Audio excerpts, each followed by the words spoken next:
Adversaires de Sarrat près d'Annonay et accèdent donc au titre de champion de France. Ils sont en plus de cela toujours en lice pour la Coupe de France qu'ils ont déjà obtenue 11 fois. La rencontre commentée par Damien Hébrard. Cette équipe peut être fière d'elle. Ses joueurs et joueuses sont de bons sons. Ils jouent au korfball et viennent de remporter le championnat de France, tout simplement. Ah ouais, super. Non, très bon match. On est très contents. Ah, c'est super, c'est génial. C'est bonne sensation, bon match, super. Nous parlons bien de korfball, ce sport hybride qui mélange handball et basket. Une discipline venue tout droit des Pays-Bas, d'où sa prononciation, korfball et non korfball. Ça s'écrit d'ailleurs avec un seul L. Les règles sont simples, il vous faut un terrain de hand, un ballon de foot et 2 paniers perchés à 3,50 m de haut. Prenez 4 garçons et 4 filles et voilà, vous avez votre équipe de korf. Le but du jeu est donc de mettre un maximum de paniers sans avoir le droit de se dépasser avec le ballon. Un sport ludique donc où esprit d'équipe, tactique, adresse et bien sûr mixité sont inséparables. On jouait déjà un sport convivial, mixte, bonne ambiance dans les clubs en général. Et puis la mixité, c'est quelque chose de bien parce que bon, comme le korf, on peut jouer de 7 à 77 ans.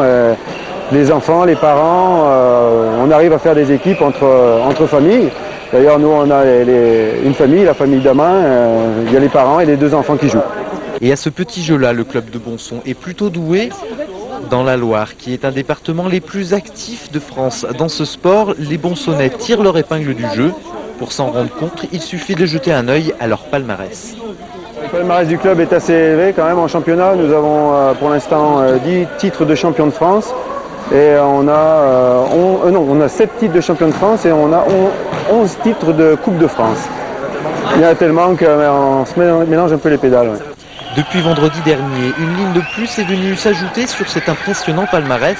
En s'imposant 11-2 face à leur dauphin, le club ardéchois de Sarrat, les Bonsonnais ont su faire la différence sur le plan défensif. C'est bien la défense les gens, allez on continue. Ok ça. On a fait une bonne défense et grâce à la défense qu'on a gagné aujourd'hui.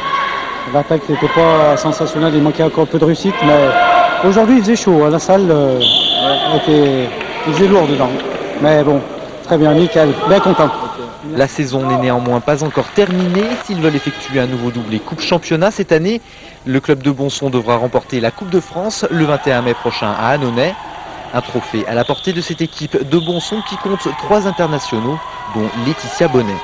Bonson, on est une équipe, on sait comment on joue, on a nos zones, c'est vrai que ça joue beaucoup, on s'entend bien, filles, garçons, donc voilà. Merci. Une bonne entente filles-garçons qui est la clé de la réussite sur le terrain, mais aussi en dehors.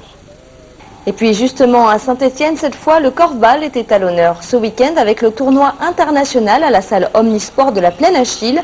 Organisé par les 7 clubs ligériens, il a accueilli une vingtaine de formations, dont une allemande et 6 belges. Une compétition plutôt amicale pour mettre en valeur surtout cette discipline encore méconnue en France, alors que c'est un sport national en Belgique et aux Pays-Bas. En France, la Loire et l'Ardèche sont les départements où l'on pratique le plus ce sport, qui, je le rappelle, est mixte. Pour nous en parler, Damien Hébrard a interrogé Béatrice Rouchon. Elle est sélectionneuse de l'équipe de France de korfball.